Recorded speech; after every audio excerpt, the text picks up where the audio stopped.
It can be a hard road. It's not for everyone. Those who follow others like sheep will never know who they truly are.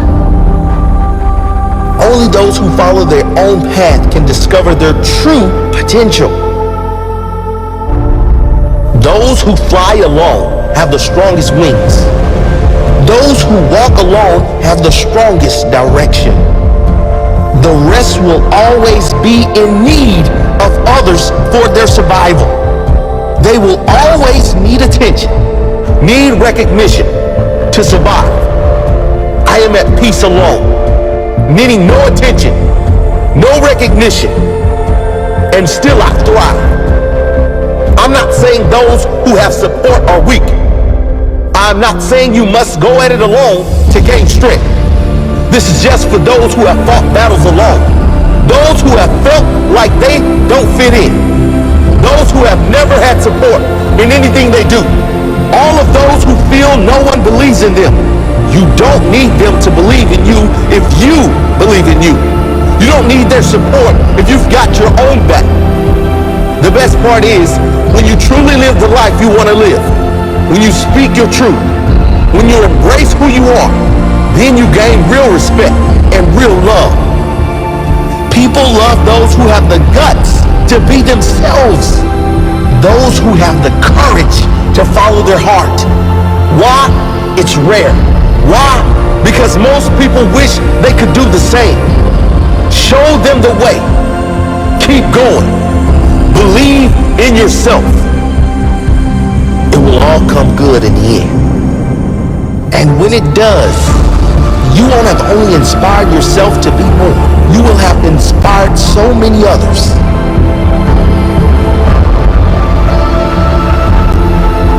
I had to learn to fight alone. And because of that, I am strong alone. I am strong.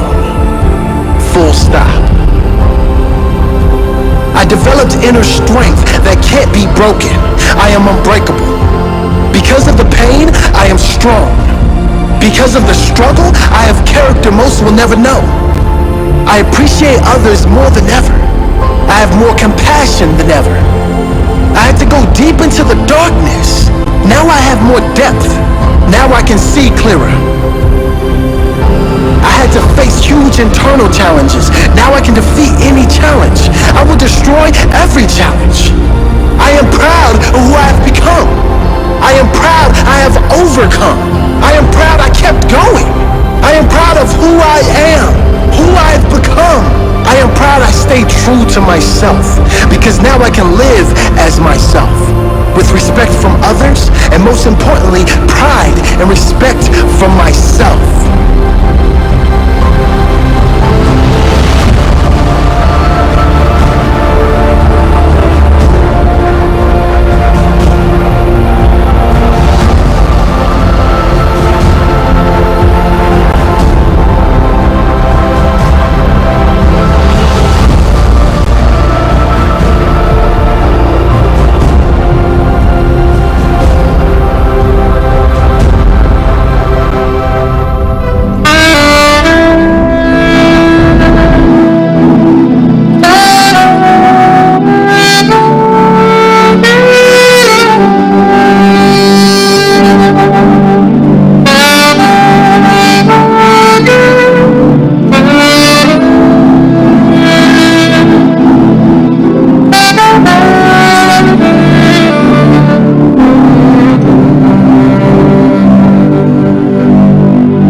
and Happy New Year, Blessed New Year.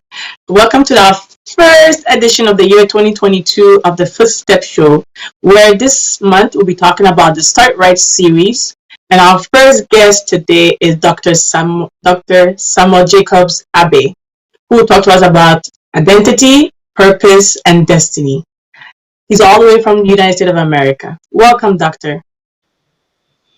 Thank you very much. How are you? I'm doing good, and you? I'm well, thank you. It's a pleasure to be on Good. your show. Thank you. Thank you. It's a pleasure to have you on our show too. So, who is Dr. Abe? Well, I'm a very simple, humbled individual who God has blessed with different dynamics of resources to be able to help people to come to the place where God wants them to be. In a nutshell, just a humble servant who allow himself to be used by God to be a blessing to people who needed my help. So basically, that is what I will say as a bit of introducing myself. Great, great, great. So, diving into the question. So, what is identity? Good question. I want to look at it from different perspectives and also look at it from uh, more of a leadership standpoint. Um, Identity. A lot of people have a different definition or what you will otherwise call as people's perspective of what identity it's all about. But I will say that identity encompasses, memories, experiences in life, relationships. We talk about values that creates one sense of self. It's more of a one sense of self. The reason is because this consolidation of memories, experiences, relationships, values, helps create a steady sense of who we are over a point of time. The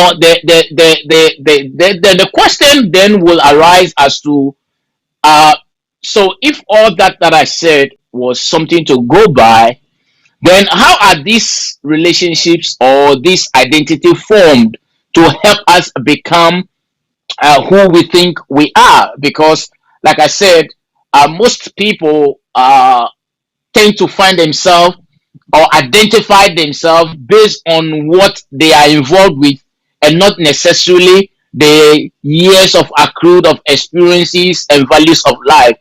And so identity formation for me, comes with three key areas that we need to look at if we really, really want to be able to identify who we are. The first will be, discovering and developing one's potential. Sometimes people don't realize that in building your identity, uh, you need to build a certain level of consistency, and that helps you to discover those potentials that you have. So for instance, we've heard things like try and error. People will use try some few things, they will fail, they will come back, and sometimes they will be successful. But it requires an exposure to a variety of activities in order for us to be able to feel comfortable in the rightful manner. By so doing, we are able to identify identity is. Now, the other point that I will use as a way of describing identity will also include choosing one purpose in life. You see, to achieve a substantial success in fulfilling our purpose, the objective must be compatible with our talent and skills.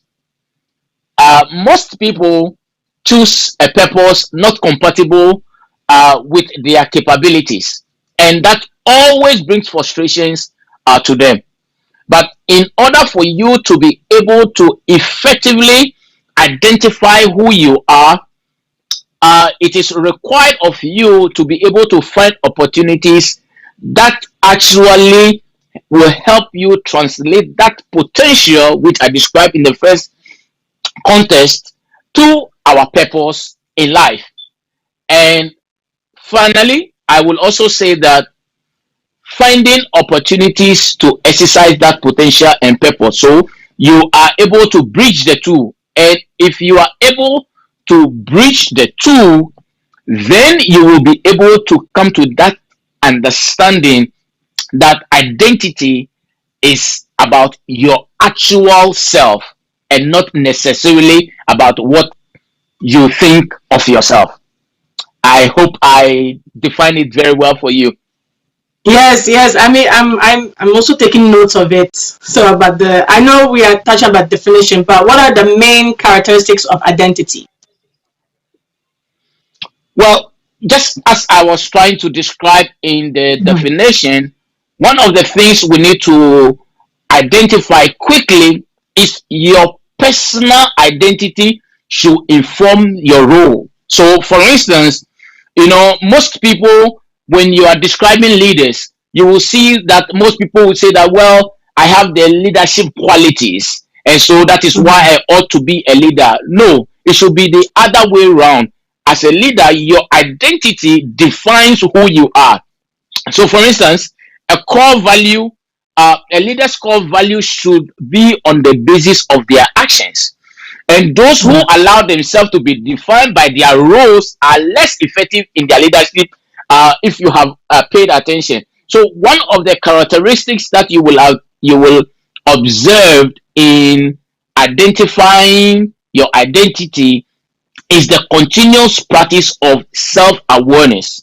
Most people are not self aware of themselves. And when you are not self aware of yourself, what happens is that you are pushed into areas that you will find frustrating and you will not be able to be effective in the way you lead. And so the characteristics of identity is primarily paying attention to your strength areas that you can easily exhibit without any form of struggle.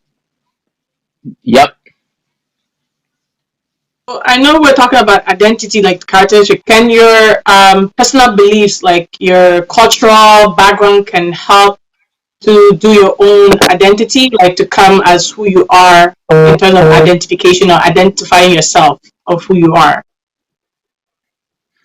Yes, it does. In fact, I can look at it from this perspective that your identity is not defined by you. You see, this is what I like most people to pay attention to. That your identity is not defined by you. It is usually defined by the people around you. And so if the people around you uh, cannot see something unique in you to identify you, then you are not actually leading. And so your environment, so that's why I began by saying in the definition, I had mentioned that identity comes as many years of activities, beliefs, religion. So for instance, we can simply say that, well, he's a Muslim because he identified with the Islamic faith. Or we can say he's a Christian because he identifies with the Christian faith. That is a piece of identity based on association and environment. We can say that he is an American because he has this accent, or he is from the South because he has this accent. That is another form of identity. We can say that, well, he's black because he's an African because he's black, or we can say he comes from North Africa or he comes from East Africa. And all those could be used as a way of identifying you to a particular group of people or association in order for people to make you out.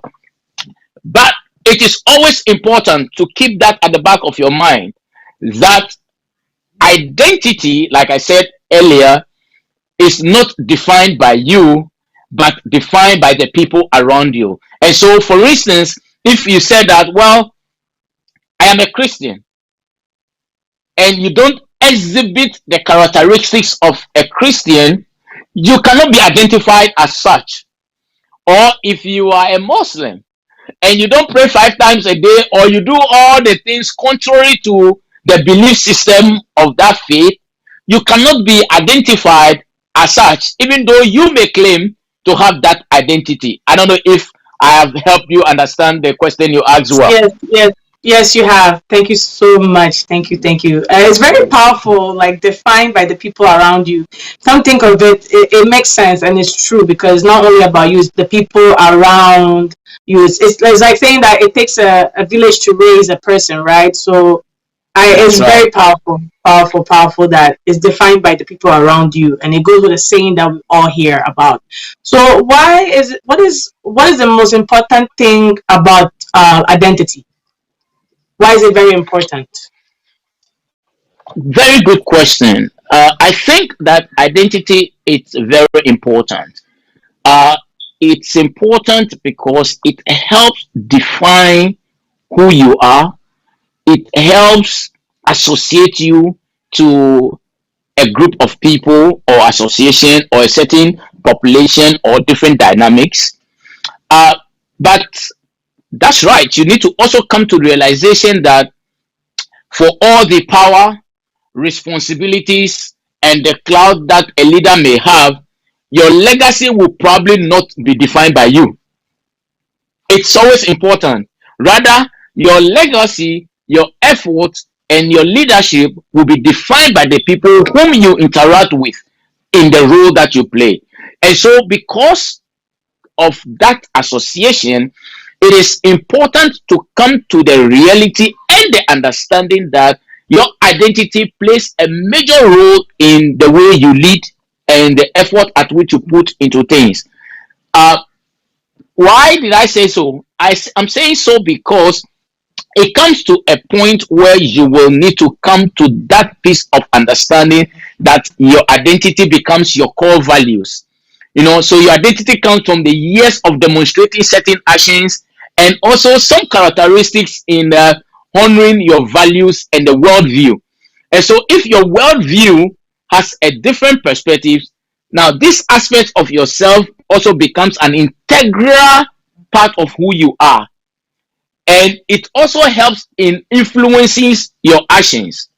But unfortunately, see, sometimes it is too easy for a leader to reverse the order of things. And what happens most of the time is that we tend to lean more on our titles and define our leadership based on the titles that we carry. But it is important for us to know the role that identity play in our leadership. So, for instance, when there is an issue, everybody knows the position and the stand of CC because she carries a certain level of identity. But if your values and your identity is not known by the people around you, you can easily not be predicted because they don't know where you stand and what your positions are. So identity plays a major role in leading in every aspect of our lives. Thank you. Powerful, powerful. So I have a personal question. So can your identity help to influence others in finding their own identity as well? Because I know we talk about leadership and how it can influence, but how about like my own personal identity? Can it help to influence others? Yes, it does. Why? Because again, remember I had mentioned that Mhm. uh, sometimes people associate leadership with toughness, Yeah. confidence, charisma, decisiveness, and all that. When someone steps into a leadership role, they feel pressured to display all the characteristics that I have mentioned. But Yes. one of the things that you have to come to understand quickly is that leadership is not action. Leadership is all about identity. Leadership is action, not identity. And so, in that context, your identity will have a pivotal way of influencing all the people around you. Why? Because everybody knows that I believe in these philosophical principles. And so, when there is a matter to be discussed, everybody knows my position on the subject matter because I am led by the years of experience of things that I've acquired, or the Mm-hmm. years of knowledge and experience that I have obtained, or life experiences have taught me a lot of things to be able to influence those around me. If you don't have an identity, trust me, most people will not even come to you for an advice or to seek your counseling because you may not have anything to offer. The only reason why you get phone calls or people will reach out to you to provide some level of mentorship is because they identify you as someone who could make an impact in their choices and decision makings. That is why they will come to you. Thank you. Powerful, powerful. Thank you, thank you. Very powerful. I'm learning a lot and I'm taking a lot of notes. So let's move on to. I know we spoke about identity, but what about purpose? What is purpose? Mm. Well, that's a very interesting question. Purpose.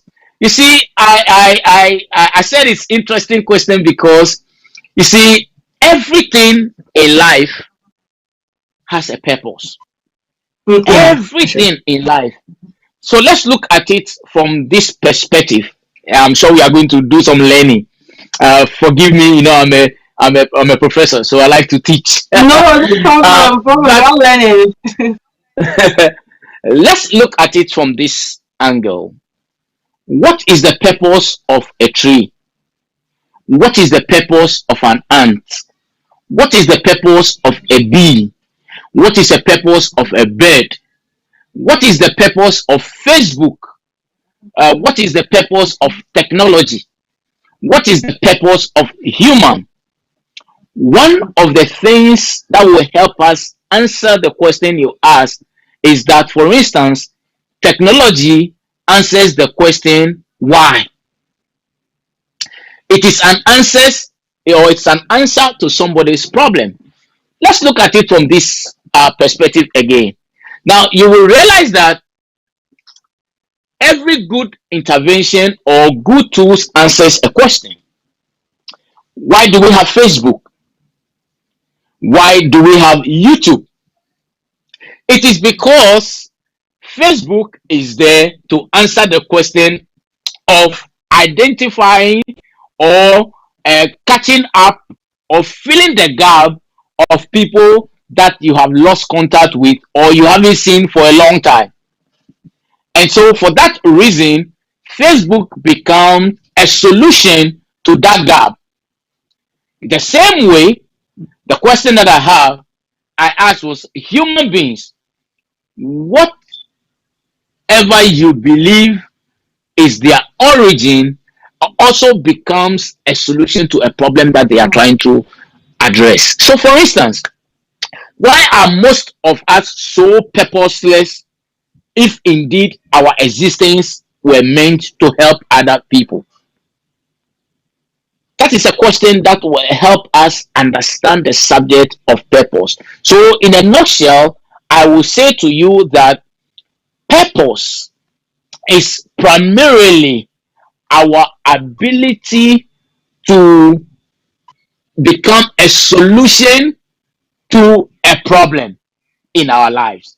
So that's why you see somebody who say, well, he's just working aimlessly, he has no purpose in life. Why? Because ultimately your life is not making an impact in other people's life or solving a problem that is within your reach. So purpose is important. Why? Because it becomes a solution. That's why I gave an example that what is the purpose of electricity? The purpose of electricity is to solve the problem of energy, kinetic Mm-hmm. energy. So it brings solution. As soon as what is the purpose of the medium that we are using, the vMix medium, for our interaction, so that the problem of connectivity, irrespective of our geographical location, can be bridged. It is resolving a problem. The purpose of a tree is to not only to provide a shade, but also goes a long way to help produce other paper product and other things that will help human comfort. So the purpose of life is primarily or ultimately meant to resolve a problem. Powerful, powerful. So, another question that I have: would it be that if you're setting a goals, can it help to find your purpose? If you're setting some goals to start right the year, like we have the New Year resolution. Can it help us to like find our purpose in life? Well, not necessarily. Goals does not necessarily, or there's no correlation between goals writing and purpose in life. You see, Okay. purpose, again, like I said, it's primarily or more or less of your ability to make an impact. That is why I began by saying that everything has a purpose. So if you are writing a goal, and the question you need to ask yourself, what is the objective of that goal? The objective of the goal is for me to pursue a graduate studies or to have a PhD or a master's degree in this area. It's a goal.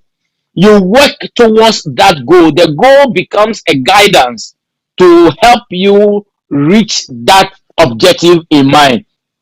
Mm-hmm. But the fact that you were able to acquire or obtain that goal does not necessarily mean that you have been able to make the purpose of your life. For all you know, the goal in acquisition of that skills and knowledge is to help you now enhance your purpose in life. So, for instance, if I go to medical school and became a doctor, I have met my objective or goal becoming a doctor.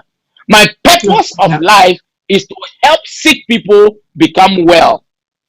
And so, by practicing medicine, I am attaining my purpose because it is a purpose to resolve a situation. When someone is sick, they will not go to the abattoir to get goat. Or when someone is sick, they will not go to the grocery store to get milk. But when they are sick, they go to the hospital. Why? Because the solution to their problem they believe could be found in the hospital. If you are a pastor, if you are a religious person, and one of the giftings that God has given you is the anointing for healing. Now, your church members who believed in your anointing for healing will come to you so that you can pray with them so that the Spirit of God will touch them to be healed. Why? Because they are finding purpose. That is why when your purposefulness becomes useless or empty, you lose the people around you because you are not a solution to their problem. And I'll tell you these funny things. You see people get engaged in let's say church activities and all that, and then 2, 3, 4 years down the lane, you see that the membership began to fizzle out. A lot of people start quitting. Not that it's not a good church or it's not a good place to be, but the purpose of which they are there is not being met. Remember, I always like to take my students back to the preamble or the premise of our conversation. What is purpose? Purpose is primarily meant to resolve a problem or to solve a problem. So if you find yourself in a place where the problem is not solved, then the purpose of being there is not being achieved. That is why you will see that people will have a different opinion if they are not getting the rightful results that they are looking for from a place.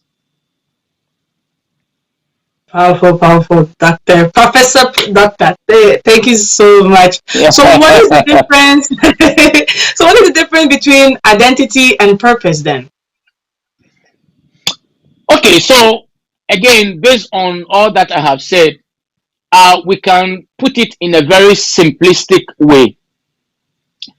Now, there is no way in the world anyone can do what I have just described all by themselves, and end up living a meaningless life.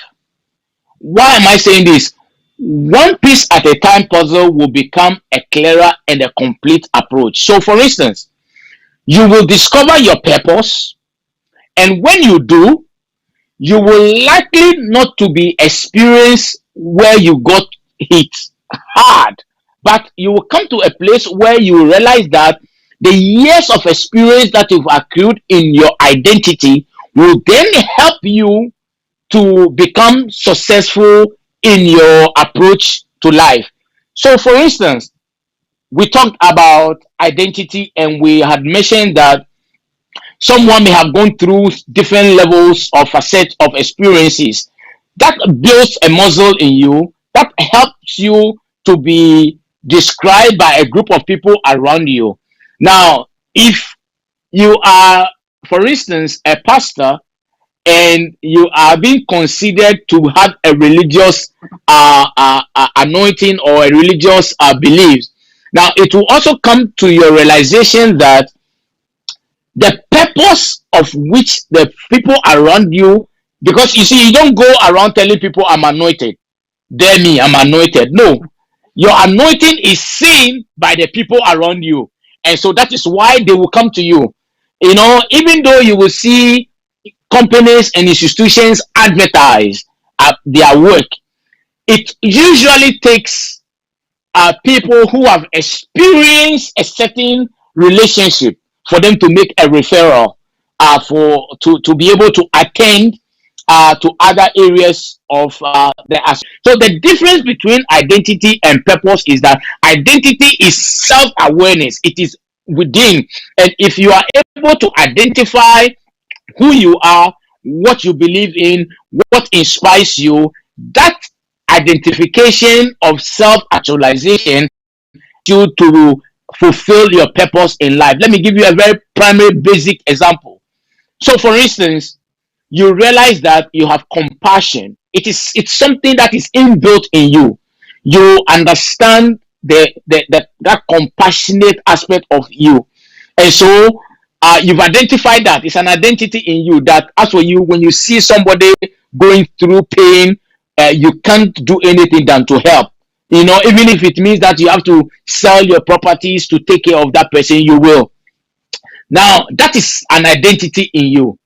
But the purpose of that is that now you no longer just know, but you act. So purposefulness enables you to act. And so what do I mean by acting? So, for instance, you decided that, well, I want to be someone who helps people, and so I am going to invest part of my money in giving to St. Jude's Children's Home, or I am going to help or volunteer to build shelters for homeless people, or I am going to cut my salary into 1% of my salary will be donated to home health care to provide shelter and other things to people who needs that.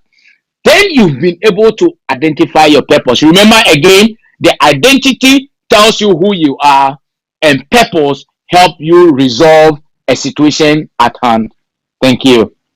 Wow, powerful, Doctor, powerful. So, how can one person find a purpose in their life? How is that possible? I think that's some of the things that we are finding difficult to fight with it and see. Because I know we have identity, but how can we find a full purpose in life for ourselves? Well, it is possible. You see, like I stated earlier on, there is no way in the world anyone can identify who they are and committing to do what inspires them and become meaningful in our community.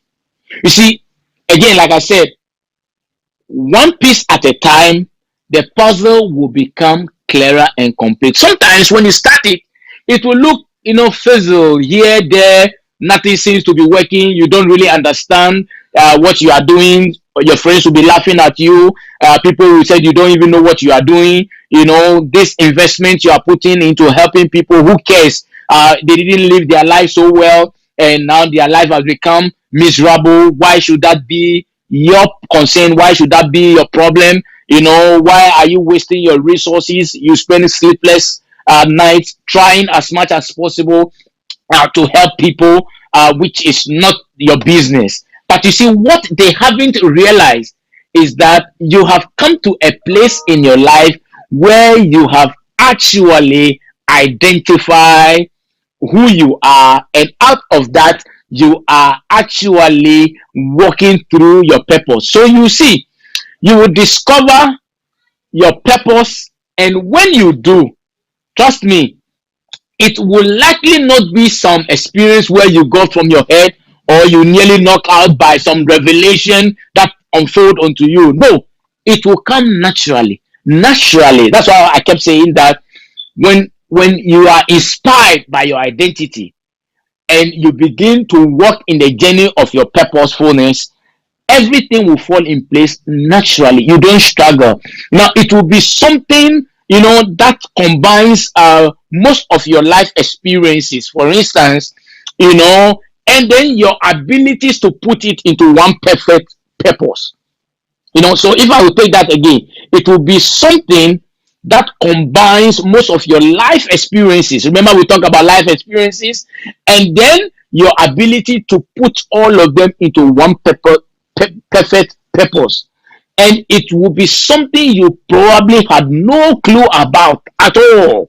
That is why you will be there, and all of a sudden it will appear as if you are burdened to donate and to contribute to charitable organizations. You didn't plan it. It wasn't a revelation. God never spoke to you about it, but it came out of the experiences you've had in life, and out of which you've now identified your purpose. And through that, you will then have the opportunity to dive into that area of your work. Powerful, powerful, Doctor. We'll take a short break and we'll be right back, and we'll continue on our discussion.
All right, welcome back. If it's your first time joining us, we are live on Facebook and YouTube, and also follow us on Instagram and Twitter at The Footstep Show. My name is Cecilia, but you can call me C, and we are starting with the Start Right series with our guest today, Dr. Abe, all the way from the United States of America, where we're going to be talking about identity, purpose, and destiny. Welcome back, Doctor. Thank you, my friend. Good. So, what is destiny? I have been thinking about the subject very carefully and closely, especially having looked at identity, having looked at the purpose and destiny. So destiny, from my standpoint, primarily I would say that it is more of a, I don't want to use the word philosophical belief, because once you limit destiny into academics, then it becomes more of an abstract than actual meaning of what destiny is. Most people actually consider destiny to be more of a finality of events, as and when they work things out. Or sometimes you will even hear people say that, well, it's my destiny to meet this person, to marry. Or people sometimes project some things in the future, that they believe that it is their destiny, and so because it is in their destiny, they are able to receive some of this, if I call it superficial or supernatural, or if those from the religious perspective will look at it for more or less like a prophecy, that you are a destiny child, that good things will come to you. But the other school of thought who also see destiny as sometimes being bad, especially you will see that in some families, people die at a certain age. When they turn 25, either they will become so poor, or they will die. And then you will see people say, well, it's our family destiny.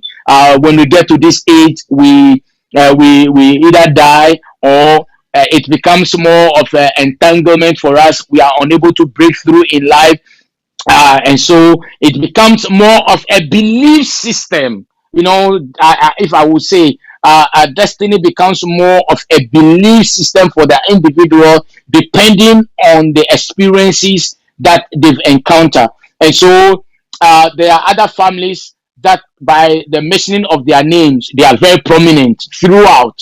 And so those who come from that lineage automatically identify themselves as destiny children, because they believe they are heir of a throne, or they are part and parcel of a group of families that are prominent. And so by so doing, they become more entitled to certain things in the future, because they believe it is their destiny. And so it depends on how you are looking at it. But I personally believe that destiny, it's a two-way approach, depending on the lens at which you are viewing it at. It can Mhm. either be a good thing or a bad thing, and it depends on how you also use it in your self-actualization. There are people who were born poor. They had nothing. They have no destiny, as you may describe from my earlier submission, but they broke through and they became extraordinarily wealthy. They became more Yeah. influential in their communities. And so, destiny, that's why I use the word carefully, that destiny can just be a belief based on what your mindset is and how you were raised up or inspired. If you are raised in the church, there is a likelihood that you will believe that there is prophecy over your life, and so there are certain things that you will have to have because of the teachings of the Christian teachings that you receive. At the same time, there may be others who will also see the belief of destiny as a sort of calamity, and so they will even change their name. I've seen people have a certain name, tribal names, and they will change their names because to them it is a destiny of calamity, or it's a name that after somebody who died early, and so that is why they change their name, so that the destiny of that person will not have an impact on them. So it's all about a belief system. Yeah, I kind of agree with that because, like you said, a lot of people might change their names because of the person was named after, so they don't want it to affect them when they grow up and all that. So, what determines a person's destiny? Well, I mean, you see, destiny is in itself is has its own importance. Why am I Mm. saying this? Because you see, but belief in destiny can never be an excuse for inaction or carelessness. And so I will say that both dedicated work, divine providence plays an important role in people's destiny. And so, destiny, you can create your own destiny. by your belief system, and it's always important to tie the two, that destiny has to do with the belief system. Because people can go to church and they can be prophesied to and they can be told many things. If their belief system does not believe the things that is being said, it doesn't matter. You can prophesy and bring a gallon of anointing oil and pour upon their head, and nothing will happen because they don't ascribe to that belief system. So the Yeah. destiny is always ties to a belief system. You must believe it. You see, in the Bible, uh, Jesus, in one of his teachings, said that if thou can't believe, all things shall be made possible unto him that believeth. And in Amen. one of his teachings, he also mentioned that if you shall say to this mountain, be thou removed and be cast into the sea, and have no doubt in your heart, it will happen just as you describe it. But you see, this can only happen when your belief system is in alignment to what you are declaring. And so destiny for people materializes based on what they believe in. What affects our destiny? Well, what affects our destiny? Many factors, many things affect our destiny. It can affect our destiny in a good way, in a positive way, in a middle way, depending on the encounters you've had. So, for instance, your destiny, you believe that your destiny is that you will become a president. You have been destined to become a president of a nation. Mm-hmm. And so, if you have been destined to become a president of a nation, there is a behavior or there is an attitude, there is an approach that one ought to take in order to become who you believe you have been destined to. That is why I mentioned earlier on that the belief in destiny cannot be used as an excuse for inaction or carelessness. Yeah. In Ghana, the Ashanti tribe believes that if you want to become a royal or one day become a king of an Ashanti kingdom, there is a way you must live your life. Yeah. I know, I don't know if you recall, CC, but many years ago, before when they were going to elevate or install the current Asantehene, there was another name that came before him, and he was rejected.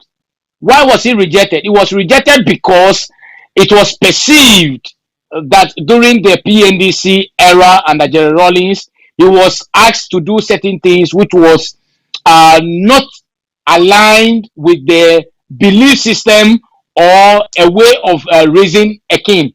And so Mm. this individual was not elevated to become the king of Asante. That is how come the current Asante king got the throne, because he was right there, most qualified person, but the behavior. So I'm saying this because your destiny can be imparted by your association and the way you go about things. If you want to become a great leader or you've been destined to become an effective leader, you know that you need education. You need to build enough capacity to possess the mantle that will be handed over to you.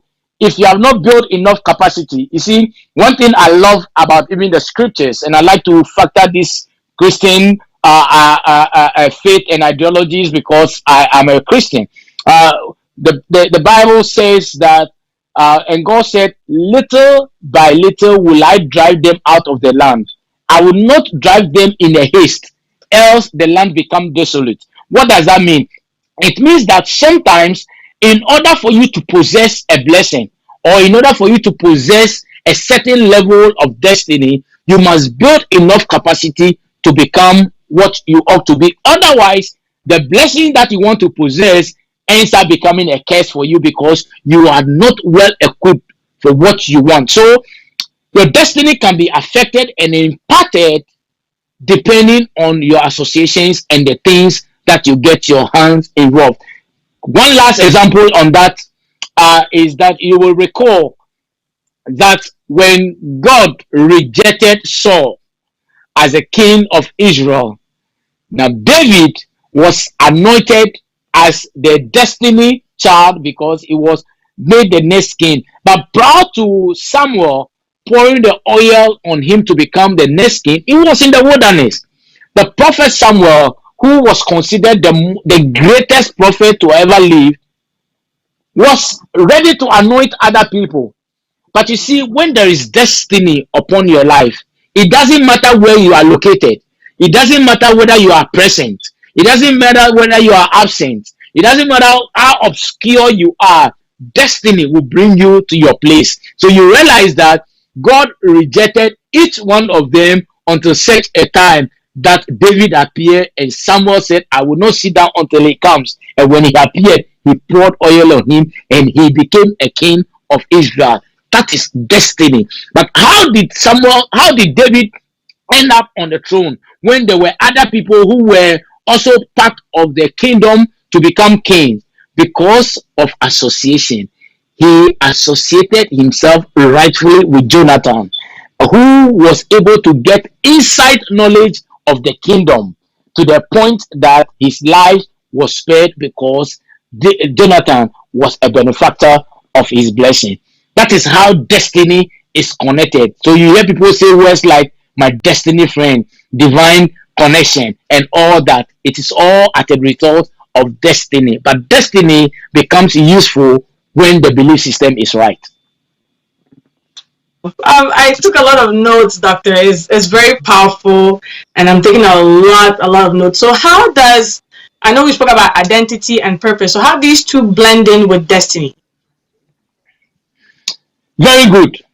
They all three aligned very well.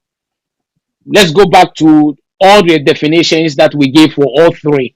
So we said that identity comes out of many years of experiences in life, and out of which you become self-awareness of yourself. And when you become self-aware of yourself, you are inspired to bring a solution, which is the purpose, to bring a solution to a needed issue or a problem. And out of that, your destiny is built because you become successful in that. And to give you a better, I want to use one character. Again, I'm going to use David as a character to help put all three together for you. So you will realize that David, whilst was in the wilderness, you will come to the realization that the Bible describes him as killing lion and killing a bear with the paw of his arm.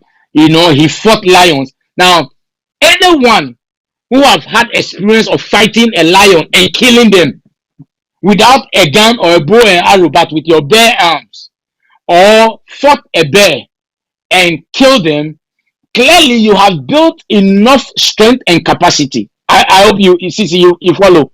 You've built enough capacity because of the experiences that you've had in the wilderness. Nothing in life become superficial for you because you have actually experienced it. Now, with that experience and knowledge that David had whilst he's in the wilderness, now Israel was under attack. So there's a problem. They need a solution. The Bible described in 1 Samuel that men became almost like women, shaking, and for 40 days and 40 nights, the giant was intimidating them and changing the rules of engagement. But because David, based on the experience that he have had in the wilderness, you saw the language and the way he spoke. As soon as he got to the battlefield, he said, but who is this uncircumcised Philistines to defile the armies of the living God? You see, based on his experience in the wilderness and the identity at which he identified himself, he has become self-aware of his environment, that he can fight a lion and he can fight a bear and even defeat them. Then there's no other. And then he said something which is very important.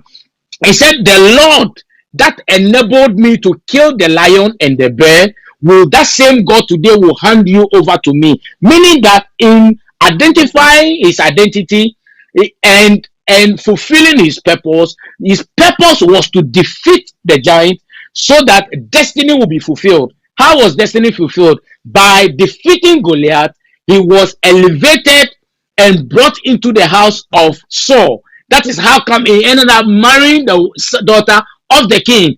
Destiny is being fulfilled. That is how come Jonathan became his friend. Destiny is being fulfilled. In the end, he became the king. So you see, when you put all the three together, identity of who he was, purpose of defeating Goliath, and destiny of becoming the king. How about that? That's powerful, great. It sums up everything. Very powerful. Like, wow, Dr. Professor. I'm learning a lot. I'm pretty sure our current viewers are learning a lot. So, what must we do to live a life purpose in 2022 as we start a new year? Well, I personally want to challenge all your listeners, your viewers, that 2022, the past 2 years, 2020 and 2021, have been one of the most difficult years that our generation have seen. With the surging of coronavirus and various variants, have caused a lot of challenging times for all of us. But based on what we learned, now life has also taught us that in spite of all the obstacles and the challenges that we've encountered, we should also take a moment to reflect on our identity. Once we are able to identify who we are, what inspires us, what encourages us, what makes us stronger, and what makes us appear to be associated and identified by those around us, then we must, in 2022, we must become solution to problems. So we need to ask ourselves, what kind of solutions do we bring to our environment? If you are a church person, what are you bringing to the church to make the body of Christ stronger? If you are in the office, what innovative skills are you bringing to your work to make efficiency at work? In the past, without the coronavirus and all these, probably you will need me in person to come to Canada to sit with you and do this interview. But guess what? Yeah.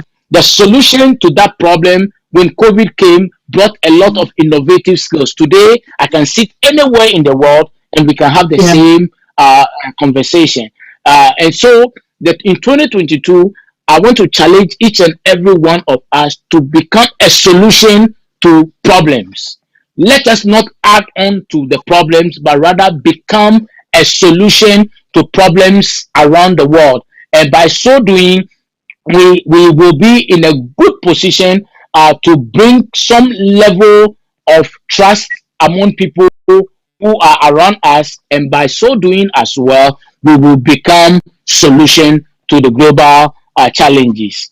Thank you very much. Powerful. So viewers, be the solution to your problems. Very powerful. So we should have that in mind. So how can we improve ourselves? I know, like you said, the past 2 years have been very difficult with coronavirus. A lot of plans that people had didn't go well because of the COVID taking here and there. So how can we improve ourselves, knowing that COVID is still there? How can we improve ourselves in 2022 as well?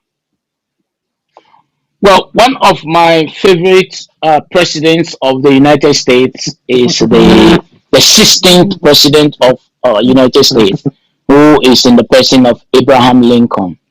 Now, Abraham Lincoln once said that if I'm given 16 hours to chop down a tree, I will spend 10 hours in sharpening my axe, and I will use 1 hour to pull down the tree and use the rest of the hours to evaluate my work. What does that mean? What Abraham Lincoln is trying to say here is that if you have a blank axe which has not been sharpened, 16 hours will not even be enough to pull down a tree. But if the axe is well sharpened, pulling down a tree wouldn't take long. It will happen in the twinkle of an eye. So what it means is that in order for us to meet our purpose, we need to acquire skills and knowledge. We need to build our capacity. When I was going to read my PhD, people were even making mockery of me. People were laughing. People were like, "What does he want? Does he want to be the first person to even have a PhD in his family? Does it matter? It doesn't matter." To me, the purpose of acquiring a PhD so that I can become a master and authority over a subject matter, so I can impact my community and my generation very well. And so I want to encourage each one of you, acquire skills and knowledge so that you will not be limited by the opportunities that will come your way.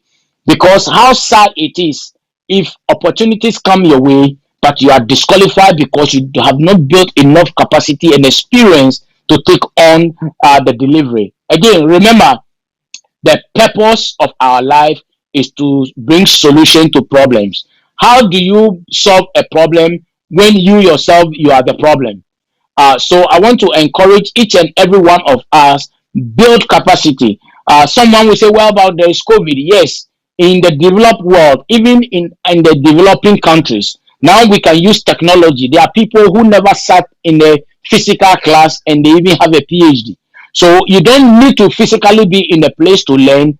Innovation teaches us that we can still learn irrespective of where we find ourselves. So my encouragement to everyone listening to me right now is that never limit your capabilities and never allow yourself to be overrun by opportunities.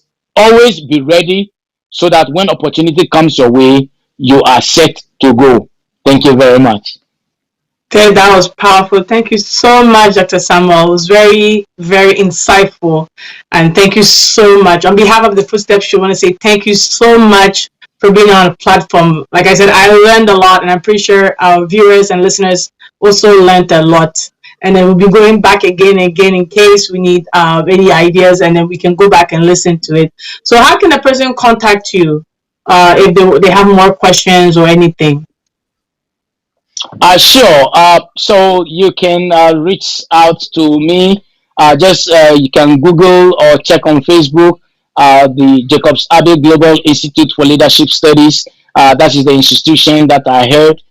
It's a leading a research institution based in Washington D.C. area where we provide students with knowledge, skills, and equip them for the next century of leadership. And so you can either look at me by my name, Samuel Jacobs Abbey, or the institutional name, and you can find us on all the social media handles as well. I am very available, and I'll be more than willing to engage with you and become an inspiration to you as the Lord permits. Thank you. Thank you so much. Thank you so much, Doctor. Thank you so much for your time today. So that'll be the end of our show. Next week, Saturday, we'll continue with the Start Right series with our own Apostle William. So stay tuned for next week, Saturday, same time, 4 p.m. Eastern Time and 9 p.m. GMT time, where we'll have our Apostle with the Start Right series. We'll continue there. So we wish everybody a blessed night and a blessed evening, and see you next Saturday.